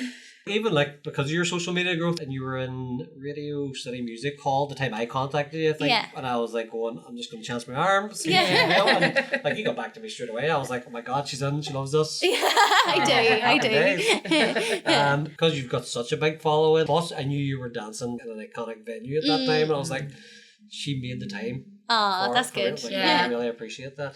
Of course, yeah. Well, you've done so much for me, so it was time. And you, Payback. yeah. And Mum and Dad have always been like, please make sure that you like help anybody out at home. Like, Yeah. if anyone asks you to do anything, like make sure. And like now they wouldn't even have to tell me that. Yeah. For them, they're like, you probably don't realize the stuff Support that you you've had from yeah, people yeah, at home first yeah. before you got big. Yeah. Definitely, Yeah. yeah. Like people, neighbours had sent us cards when I like had won the worlds with like a £10 or £20 in them or Aw. something, and like we have them all and we were reading back at them, and like Rosemary and Mark Conley always like sent like a card and stuff. Like everyone Yeah. was so supportive, and Anne McNamee always like she always, and like Charlie and Liz Conley were just there. I'm always so grateful for the support. I feel so supported in Aghyaran. Like Yeah. I really, really do. Even like I was Lovely. chatting to Barney Byrne that time, and he was saying about like how content everybody was, and they didn't have much, but everybody helped out their neighbours. And you weren't Yeah. doing it for money. That's part and parcel. Like, but I Just think help it's still people. instilled to Aghyaran people till Yeah. this day. Yeah, you'd hope for it to never be lost, Yeah. you know. Or it's like Alex, like you see him going out to football and he's so happy within Yeah. that community. It's really good for him too. Yeah. You know. You're supposed to be. Yeah. Well, what about you've been teaching master classes as well in dancing? Yes. Yeah. How's that been going? I love it so much. You go in for like 4 hours and see afterwards like I can't talk. And I'm like, but I just be like so fulfilled and happy, and like the endorphins are pumping, because I do like dancers from like 4 up to like 24, and just watching them try to take in as much information as they can, because I do like I have so much knowledge now on dancing, especially as a dance captain, because I'm watching the show trying to see what's wrong from the best Irish dancers in the world. Wow. And so you're watching it like this and you're picking out the little things. So the knowledge that's given me on dancing is amazing. So I just really want to pass it on as much as I can. And I love teaching. Like I love teaching, especially beginner, like young Irish dancers, and watching them fall in love with it. And I just want it to all coincide with, I really want to do like keynote speaking. So I'm trying to get like experience, and that's all kind of helping me with that. But I've done workshops in America when I was on tour, and then for those ones I can't be paid or anything yet because I don't have a visa, so I'm working on that. So I'd love to be able to go in and out of America, to be able to deliver them. But I'm going to Canada next week to do one, and I think there's like maybe like 77 dancers registered for it. Yeah, which I never would have expected. Yeah. You know. And so you doing the master classes, is that through Riverdance, or is that you just doing that off your own back? That's just me doing it. Brand. Yeah, it's my on brand. Wow. Yeah. I'm trying to, like, I'm with Riverdance 8 years now. I'll be 28 this Christmas. Wow. Yeah. Okay. And like, it's just went so fast. And I could definitely dance another 10 years. It's way more sore now. Like on that last tour I was on, and you're like, I'm never going to be sore. But the older dancers are like, just you wait. Just you wait. They're like, after 25 it feels different. And I was like, no, like I take good care of myself. But no, it is, because we do 8 shows a week and then we rehearse every single day and then we travel. We could travel like 3 of those days. On a Monday, we might travel like 12 hours on a bus. And then you could do like 8 hours into a show. So it's really tough on your body. And like on, say, the Saturday, Sunday, like everyone's like buys tickets to come see a Saturday night show. Like they're like, and I'm like, that's the one where we're like, anti-inflammatories, anybody? Like, but no, like there's always like such a buzz around the weekend, and that's what gets you through. But like we're so sore side stage. Again, like blisters and corns, and someone might have a broken toe or a pulled hamstring or a pulled calf or tendonitis, or like it's and they just dance on, even if they something like a broken toe like doesn't really get better. You see, we're always thinking like, let's just get through this 4-month tour and then we'll have like a 6-week break, you know, so you're just kind of trying to manage niggles and things like that until you get to the end of that tour, and then you're like, okay, there's a break. And then becoming sick, maybe even. Oh, the sickness is so annoying. Once sometimes you stop, like your body just, I know from like being a teacher, like once you get summer holidays, you're sick the first week. That's it's so true, isn't it? Your body stops and you're like, or even for the last week, always that last week of tour, we're all like, have a bug or a cold or something, because we know we're about to stop, and you kind of run yourself into the ground the last week because you're like, it doesn't matter how I feel next week. And then obviously when you're in China, I don't know about you, but I got the Shanghai fever, and oh my god. I actually ended up in hospital in China. So I did, because the smog. I got like an esophagus infection. Jeez. Yeah. What? Yeah. I still wear masks and everything over there because the pollution's so high. Yeah, mad. So much to deal with. Yeah. I'll pass on China, you know. So that's what I was saying. So now I'm trying to like figure out what after Riverdance or what outside of Riverdance, and like I don't want to say that I'm leaving Riverdance anytime soon. It's such a hard chapter to close. Like it will be absolutely devastating. But what I don't want to happen is that I don't want whatever's next to feel like it's not great in comparison, because I'm like, I've had the best season of my life so young, like when I was 18, 19, 20, like it was just go, like get as good as you possibly can, be the best dancer you can possibly be. And so it's only really in the last like 2 years that I've been able to be like, I have more peace with it, like I'm good now, like I have more contentment to like enjoy it. So it's went really fast, but I'm just scared of whatever's next to feel like, you know, so I want to enjoy it as well. I'm scared of that crash. No, there is no crash. You just gotta take your time, be yourself. Because that's what's led you so far. So you're trying to open other doors. Other revenues. Very good. Yeah, because you came into our school for like prize giving. They always bring back like somebody who's connected with the community, business wise, or even past pupils like yourself have been so successful. Like, and I missed that night. And it was just phenomenal. Like everybody said, like how well you spoke and your delivery, and that all comes through like in everything you're talking about, like empowerment and leadership, and the passion for speaking and wellness. It feels like a natural kind of road for me to try. It's a weird one. Like everyone's like, oh, you've done the weird dancing thing and now you're going to try to do keynote speaking. But I think when I go on stage, I get this like massive rush of adrenaline, and I love it. And I love connecting with audiences. So it would be a nice way to kind of maintain that when I can't dance. Which will come, unfortunately. And obviously, you know, you're young, female. How have you navigated the whole relationships, romances, and you know, all through like? You're fishing here. I know. you know. I don't know. It's not easy. It's not. Probably not the best question for you, but you know, just curious, like, you know, when you're traveling all the time and stuff. And it was honestly like such a nightmare for like years. I was like, I'm never going to have a boyfriend, because you are on tour with the same like 30 people, and then you go to these like cities and you don't have time to meet anybody, and then you come home for a few weeks here or there, but you're like exhausted. So I was like, oh, and it is, honestly, it's really hard. Like a lot of people can leave the show at like 34 and they don't have a life to come home to or whatever. So it's a really real thing within the show. There's these kind of like fears. Yeah. So anyways, I got lucky then because I have a boyfriend and he's in the show. He's called Matthew Gardner. Gardner Brothers. Yeah, he's one half of the Gardner brothers. Oh, very good. Yeah. So I was really good friends with his brother Michael. We joined together. He was one of the 12 that first joined. Yes. And he's a bit older than me and he was like a big brother to me. And then Matthew came along. We were just like friends for a long time, very long time. And now he's my boyfriend. Wow. Very Yeah. good. And he's gone from Riverdance now. He's doing his like Gardner Brothers thing. Yeah. So we never see each other. I think I've seen him 4 times this year. And probably one of them was a collaboration for a video. I imagine. Yeah. I know. We like when we are together, we're like, wait, we should really try not to like talk about dancing and you know. But I got to go to Barcelona there with him for a few days. So and then he goes back to America. I'll probably see him in like 2 months' time. I'm doing a TEDx talk in Belfast. Wow. Are you? Yeah, Oh, so he's wow. gonna come back for that. When's that done? It's the 26th of June, Very good. which is like the That's massive. scariest thing I've ever done. And is that just yourself organised it? Yeah. I had to do like a whole like interview process, like write the speech, and this is where Miss McManaman comes in. You know, Helena McManaman. She was the best teacher ever. She was my English teacher. And I'll never forget it. One of my first ever essays I done for her, and this is me like an overachiever, I got it back and it was a C. And I was like, no. And so that day I was like, I remember I went into like Mavs like with Mrs. Kelly or something, and it was in the back of my head. And I was like, I'm not going to tell anybody, but I'm going to go down to her and ask her if I can do it again. And I was like, can I please redo this? Because I don't want to ever have a C in my life. And she was like, this is really strange, but yeah, you can.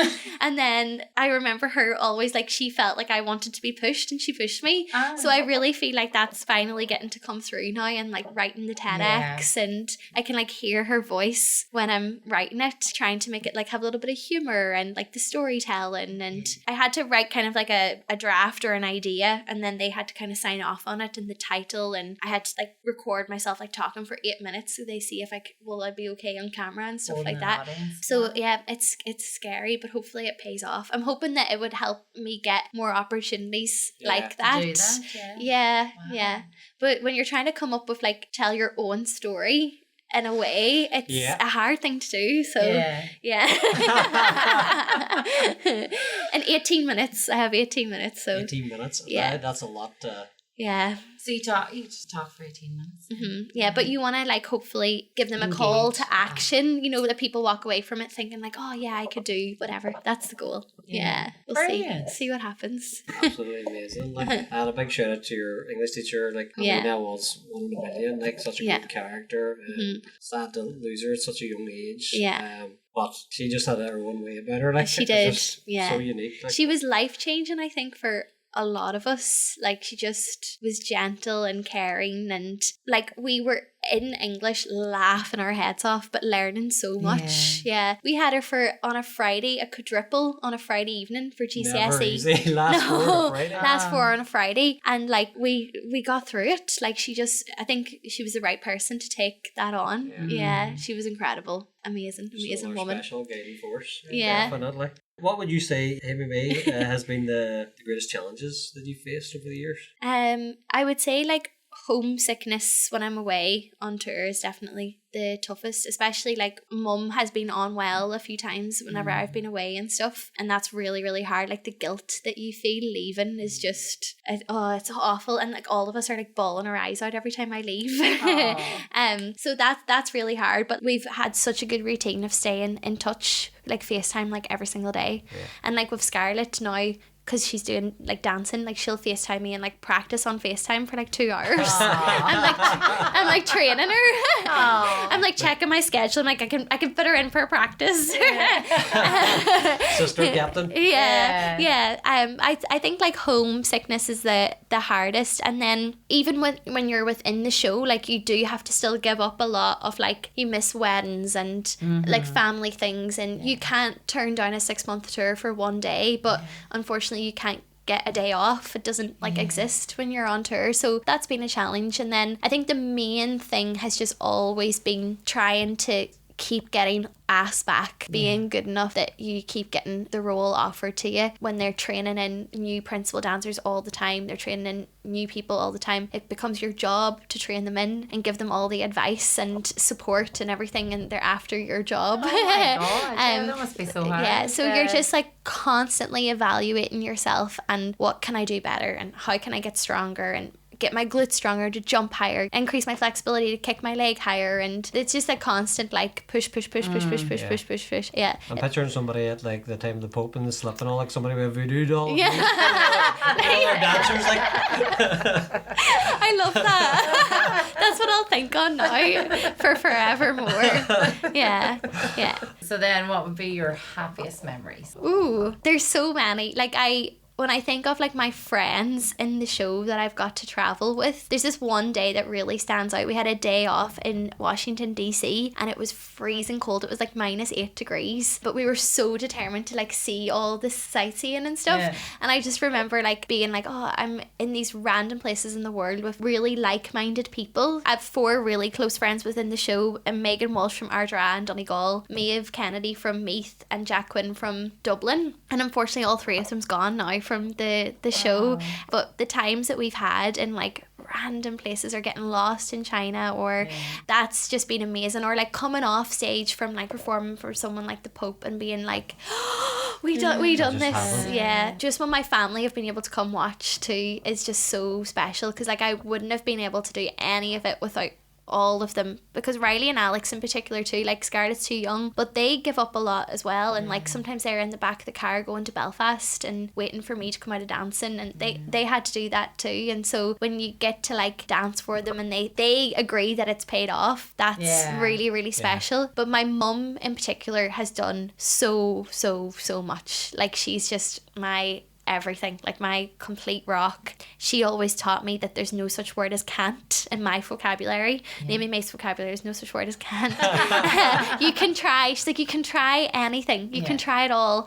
So when I'd ring her, I'm like, Mom, I'm really struggling with this, and it still happens. And she's like, no, like you can do it. You can do it all. But I know for her, even like times like maybe when it was like the recession and stuff, she's pulling herself together. Like, what can we do for Amy-Mae's dancing? Like, how can we make everything function and work without her knowing? Or I could be like complaining about being sore and injured, and she's there having to listen to it, but like, no, come on, you can do it. Like, keep going. Like, and that's very hard for a mother. Like, you know, so you just want to take you home and look after you. And just say, no, you're not going back out there to hurt yourself again. Yeah. Like, I had one really bad injury where they thought that I'd like never dance again. I tore a tendon like down by my ankle up to my calf, and I wouldn't have came back if it wasn't for Charlie Connolly. Like, definitely not, because he'd done all my rehab and everything with me. But like my mum at that time too, I'm in crutches and a boot, and like she's making all my meals, and she's making sure I'm getting the vitamins, and driving me everywhere I need to go and stuff. So it just, at every obstacle, like she's been there to just hold my hand and carry me over, you know, which is amazing. Yeah.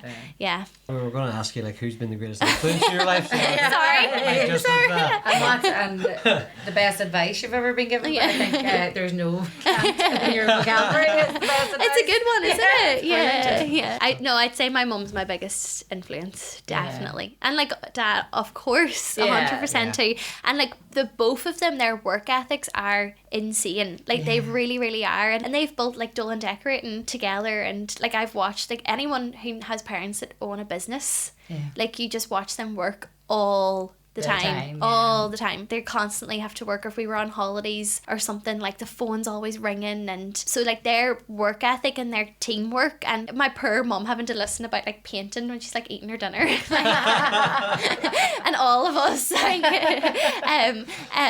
but they've got through it all together, which is just amazing. And like that's like so inspiring, and to be able to like watch that growing up has been amazing. But my mum she's kind, she's gentle, she's empathetic, like she's nice Beautiful to lady, everybody yeah. that she meets. Yeah. She's been through so much herself, yeah. and she's so strong and like just full of compassion and empathy for everyone else. Like in her mind, maybe she's going through something, but somebody always is. Yeah. And I think that's such a good lesson. So yeah, just 100% my mum's the best influence ever. Definitely. Yeah. And she's giving you the best advice ever. Yeah. Yeah. Well, if you could recommend one book or one TV show or movie, what would it be and why? I was thinking about this. It's like so hard. It's not easy because it goes Yeah. by what you're watching maybe at the moment. Yeah, I think like if it's like one that you're looking for, like a mindset shift or something like that. Like I do love self-help Yeah. books. But there's one called Mindset by Dr. Carol Dweck, and I've read that a lot like over the years, and it's just that growth mindset or the idea that like we all want different things. Like we do, for some people it might be that they want to book a holiday this year and they need to save up for it, or maybe they want to start running or increasing their steps, or maybe they want to be able to do a push-up or whatever it is. Like it could be small, or it could be like wanting to be the lead in Riverdance. But if you want it and you're willing to like feel loads, it's just like that. I think a lot of us are so scared to be embarrassed or to put ourselves out there or take that first step. Or I think that book is really good at just getting you to be like, actually everyone has got so much going on, they don't care what I'm doing. And once you have that realization, it's like very freeing. Like I found that I haven't really let that hold me back, thank God. But I would love for more people to feel that, you know. Because I think go for it. go for it. You only get one chance at that. That's my attitude too. Say I yes love to that. everything. Say yes. We're all gonna have a summer of yeses. Or as they say, like you missed 100% of the opportunities you don't get. Yeah. Simple as that. Yeah, I think it would be worse to like look back and be like, I never tried, than if I like tried and it was terrible. Yeah. Like if the TEDx is terrible, well, at least you Like, whenever I got like the idea for this podcast and even chatting to Father Gilmore that time, and I was saying, well, if it's shit, it's shit. Like that's it. Like I'll just but I'll put everything I can into trying to make it possible. Like, but I'm so glad we're sitting here right now, enjoying these experiences. And of memories. course. Yeah, that's great. Yeah, fair play to you guys. Yeah. Well, it's all Andy now. I just, honest to God, Andy's doing it all, and then I just rock up. You're the light to my darkness. You have to have somebody to bounce off to. Yeah. Definitely, because you missed Barney Byrne, which was fantastic, but it was so difficult on my own. Now I had just come back from England that day. I was wrecked. And I was trying to concentrate, and you know, like you have each other to maybe pick up a little bit here and there, like. But no, I definitely missed you. It's nice to know. One last question. Okay. What is your favourite thing about Aghyaran? AghyNarnia. AghyNarnia. I think that's so funny. It has to be just the people, like just meeting, like when you leave Scarlett to school and everyone's waving at you in the car and stuff, and we think that's normal. Like it is not. Like I think we don't appreciate enough the sense of community here, and like because I've been so lucky to travel to different places and stuff, like in other places in the world you don't know everyone and you don't have those connections, and everyone's just always willing to help and be supportive and like cheer you on, and like even Father Gilmore is amazing. Like he messages me and when I'm in different parts of the world and stuff, and like is so encouraging and supportive. So I think without a doubt the people, and also I just love the calm quietness of it. Like it is beautiful. And a day like today, AghyNarnia is really, really beautiful, and you can come home here and you can just like, the rest of the world just seems so different and far away, and I love that most of the time. It's very cool. Well, that's what I said when I moved home like 3 years ago. Until you have to drive somewhere. When I came home, I just find it so calming and going on walks. I feel relaxed. So I do didn't I. realise how much I missed it until I did come back. And there's no noise. Like there's not. It's just quiet and peaceful and calm, and it's definitely it's all those things. Maybe and an odd cow bellowing here. But it's funny you say about like the waving. Like I said this in one of our earlier episodes. Like you wave to everybody. You go Yeah, along the road. Absolutely. And like I could be driving to Dublin to the airport, and I'll just start waving to random I people. know. And they're like, "Who's that? Do you know them?" I was like, "No, but Yeah. made their day, maybe. I don't know." It's like Matthew, he's only from Galway, but I beeped at someone like to say hello, and he was like, "You're not supposed to do that." He was like, "You're only supposed to beep when you're like warning someone or something," and I was like, God, I never knew that. Like, we get to the bottom of Mullanabreen and I see Patsy Conley. I'm like, beep, beep, beep, beep. And Patsy's like God. Like. I know, I love Patsy Conley. He's amazing. Amy-Mae, it's been fantastic having you today. Thank like, you very much. yes, like, Absolutely enjoyed pleasure. it. Very That was just- insightful, actually. Oh, yeah. Oh, that's good. and positive and radiance just glowing off you. Like so. Thank you, guys. We wish you all the best with your TED Talk. Oh, thank you. We look Yeah. forward to watching that. Thanks, Claire. Thank Yeah. you, As Claire. always, my amazing co-host.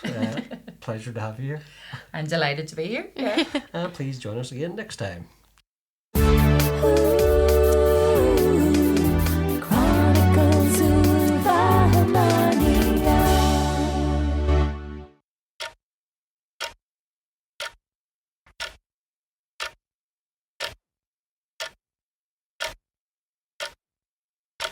This Christmas, a movie blockbuster like no other. The multiversal crossover to end all others. The year 2045.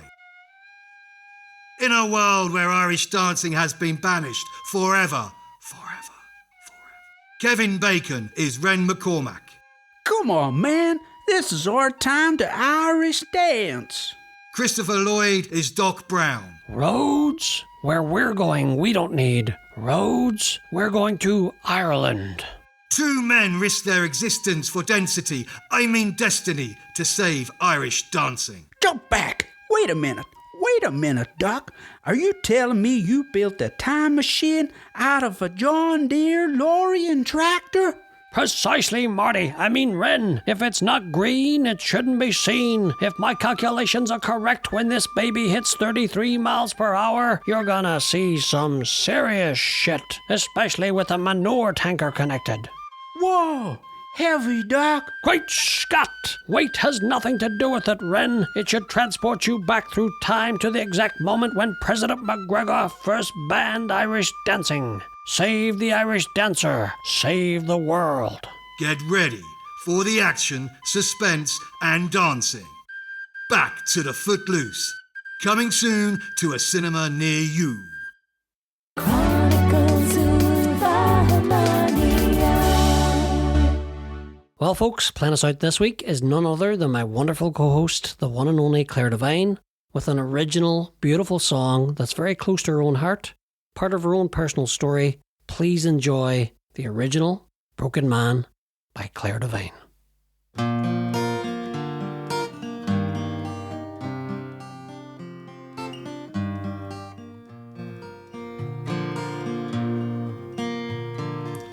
Pubs and bars, drunks, guitars. His music was his life. Most every day he'd drink and play.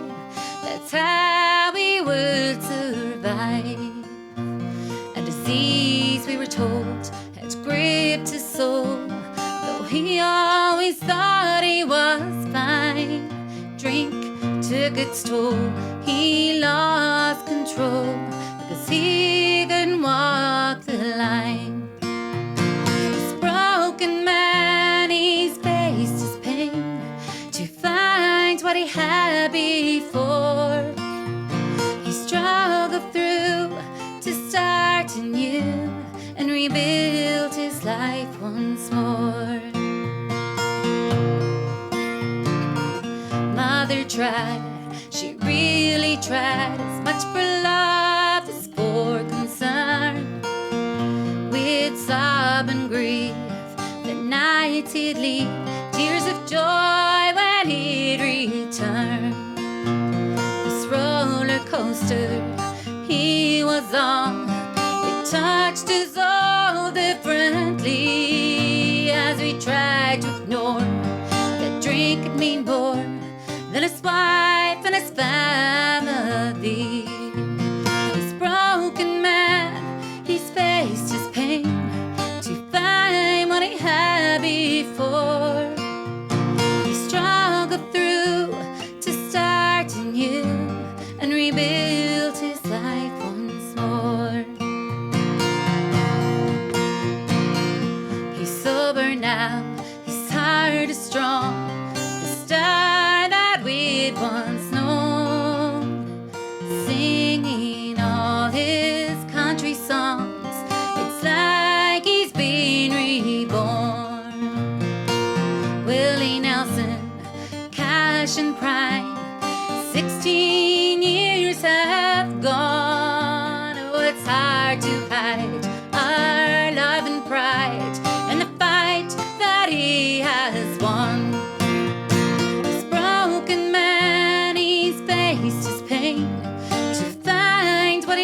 to AghyNarnia and beyond. The Chronicles of AghyNarnia.